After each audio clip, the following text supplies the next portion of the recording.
It's been a month now that Nagorno Karabakh is in the midst of a hellish war. On the morning of September 27, residents of Stepanakert woke up to an unusual and thunderous noise. Azerbaijan just attacked the capital of Nagorno Karabakh with missiles. After 2 days of hesitation, a group from our team hit the road. From Yerevan in Armenia to Stepanakert in Artsakh, which is what Armenians call Nagorno Karabakh. Other cities of the regions are the object of shellings besides Stepanakert. Martuni, Martakert, Hadrut, Askeran are also under fire. Despite the danger, the capital was mobilized. All those who were not at the front line were gathered to bring them help. In a local food court, the women of Stepanakert got on with their jobs, preparing salads, soups and sandwiches for everyone and for free. The dining hall became the place where we journalists and the military discussed the situation. In Hadrut, the situation was tense. The city was almost deserted since the first strikes on the city. Several houses were damaged. When we arrived there, we could hear the fighting along the front line. On the first day of the war, a missile struck one of the houses and killed a resident who died instantly. In the city's hospital, the wounded soldiers came in trucks. The medical center was overloaded and the doctors didn't have a single minute to rest. Azerbaijan indiscriminately targets both civilians and the military. Armenia's officials and Artsakh's officials talk about ethnic cleansing, crime against humanity, and genocide. Yet, the international community only observes in silence. On October 1st, our team went to Martuni to see the house of the first victims of the war, a grandmother and her grandchild.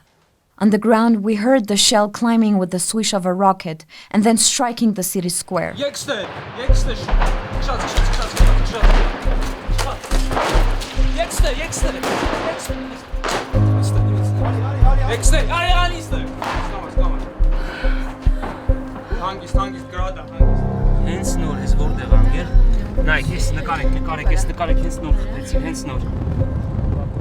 By luck, we could escape. This was not the case for our French colleagues from the Le Monde newspaper. Alain Caval and Raphaël Yagobzadeh were heavily injured by multiple rocket launchers. Their driver, a young man of 20-year-old, died with fragments of shells pushed in his flesh. The next day, we went to Martuni again. Despite imminent danger, women prepare 100 to 150 pieces of bread every day to feed the soldiers on the front line. For the villages, there is no alternative. They have to protect their land.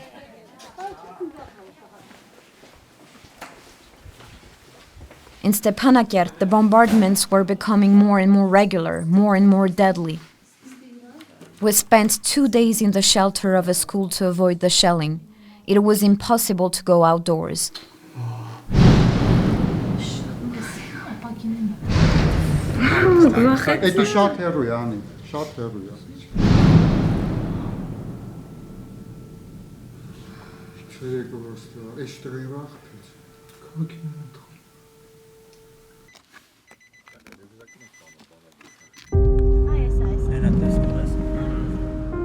The offensive against civilians was launched and hasn't stopped yet. In 30 days, the civilian infrastructures, including schools, kindergartens, and houses, were destroyed.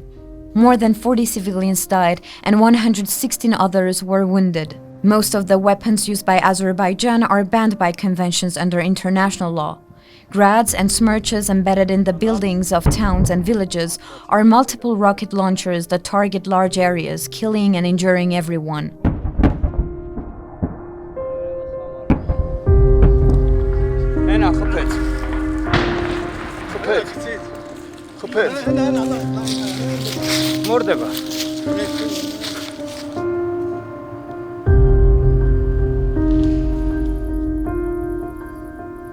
In only 1 month, Stepanakert has lost its splendor. People do not smile anymore, the streets are emptied, and those whom we have met are hiding in the shelters. They are exhausted and worried. They've barely seen the light of the sun. In total, 7,800 residences, 720 vehicles, 1,310 public infrastructures were damaged or destroyed. More than 900 Armenian soldiers aged 18 and over are dead. More than 40 civilians lost their lives and more than 100 were wounded. In 4 weeks, approximately 60% of the Artsakh population, which represents 90,000 people, left their homes. Despite all that, the international community simply condemned this humanitarian catastrophe without taking action. The war is not over, and it is even possible that it just started. Every day, we journalists and cameramen are on the ground, informing people about the ongoing humanitarian disaster happening in front of our eyes. Unfortunately, it is impossible to say when we will head to Artsakh to announce and cover the end of the war.